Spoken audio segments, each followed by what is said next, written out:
নমস্কার বন্ধুরা, আমি পারমিতা। আর আজকে চলে এসেছি নতুন একটি রেসিপি নিয়ে। আজকে বানাবো চিকেন পোলাও, যেটা আমি নিজেই প্রথমবার বানাচ্ছি। অনেক সময় হয় কি, খুব তাড়াহুড়ো থাকে আর মাংস, ভাত সব কিছু আলাদাভাবে করতে ইচ্ছাও করে না। তখন কিন্তু ঝটপট করে বানিয়ে নিতে পারেন এই রেসিপিটি। চলুন আমি দেখি যে কিভাবে আমি রান্নাটা করেছি। তাহলে প্রথমেই আমি এখানে নিয়ে নিয়েছি 500 মুরগির মাংস। আচ্ছা, এইবার চিকেনটা ভালোভাবে একটু ফুটো করে নিয়েছি, যাতে নুন, ঝাল, মশলা সব কিছু ওর মধ্যে ঢুকে যায়। আর চাল নিয়েছি গোবিন্দভোগ চাল, সেটাও 250 গ্রাম। আচ্ছা, পোলাও বানানোর জন্য কিন্তু একটা কথা ভীষণভাবে মনে রাখতে হবে। যেই বাটিতে আপনারা চালটা নিচ্ছেন, সেই বাটির মাপেই জল দেবেন। যদি 1 বাটি চাল হয়, তাহলে প্রথমে 2 বাটি জল দেবেন।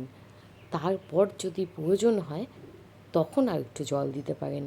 প্রথমে বেশি জল দিয়ে দিলে কিন্তু চালটা অনেক তাড়াতাড়ি গলে যাবে। তার জন্য চালটা দেখে সেই বুঝেই জলটা দিতে হবে। নিন, অনেক বলে ফেলেছি, এইবার মাংসে ফিরে যাই।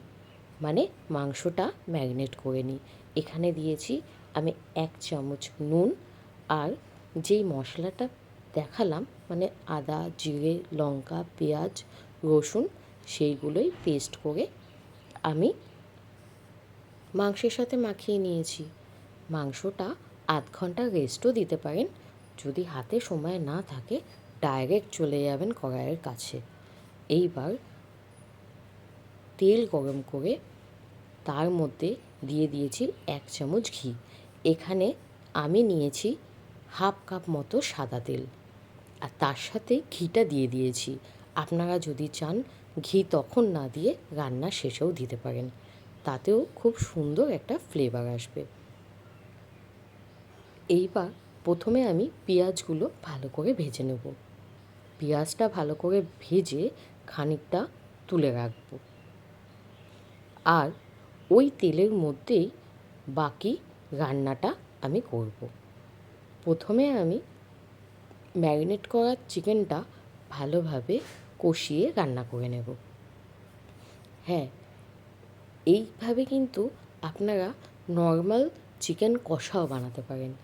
এটাও কিন্তু রুটি দিয়ে, পরোটা দিয়ে, ভাত দিয়ে, নান দিয়ে, লুচি দিয়ে খেতে কিন্তু দারুণ লাগে।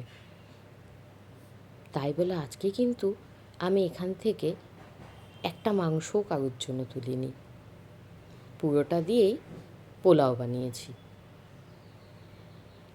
এইরকম কষা মাংস খেতে কিন্তু আমার ছেলেও খুব পছন্দ করে। আচ্ছা, এইবার এর মধ্যে দিয়ে দিয়েছি কয়েকটা গোটা গোলমরিচ, আর দিয়েছি একটা জয়িত্রী, আর 2টো বড় দারচিনি স্টিক, আর কয়েকটা লবঙ্গ। ব্যাস ব্যাস ব্যাস, এই দিলেই কিন্তু আমাদের পোলাওয়ে দুর্দান্ত একটা সেন্ট তৈরি হয়ে যাবে। এইবার চিকেনটা আমি তুলে রাখব। এইবার ওই তেলের মধ্যেই আমি পোলাওয়ের চালটা, মানে গোবিন্দভোগ চালটা ভালো করে ভেজে নেব।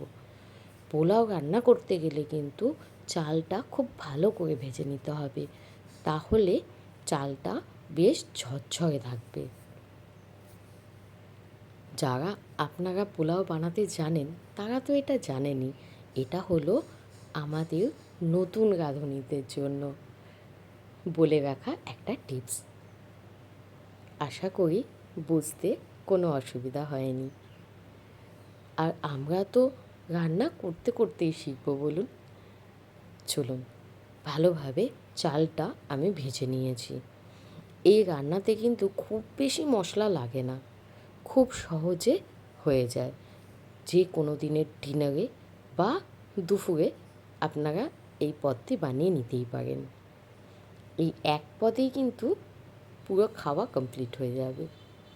এইবার আমি দিয়ে দিচ্ছি পরিমাণ মতো জল। আমি যেই পাত্রে চালটা রেখেছিলাম সেই পাত্রে পুরো 1 গ্লাস জলই আমি এখানে দিয়েছি। আবারও বলে রাখি, যদি 1 বাটি চাল হয় তাহলে 2 বাটি জল। এরপর যদি আর একটু লাগে তখন আপনারা দিতে পারেন। প্রথমে বেশি জল দিয়ে দিলে কিন্তু চালটা গলে যেতে পারে। আচ্ছা, এখানে আমি দিয়ে দিয়েছি কয়েকটা কাঁচা লঙ্কা। এই রান্না খেতে কিন্তু খুব ভালো লাগে। আমার চালটাও সুন্দরভাবে সেদ্ধ হয়ে গেছে। আর হ্যাঁ, চালটা যখন সেদ্ধ করছিলাম আমি কিন্তু গ্যাসটা কমিয়ে রেখেছিলাম। এইবার দিয়ে দেব রান্না করে রাখা চিকেনগুলো, আর ওপর দিয়ে মশলাগুলো দিয়ে দেবো।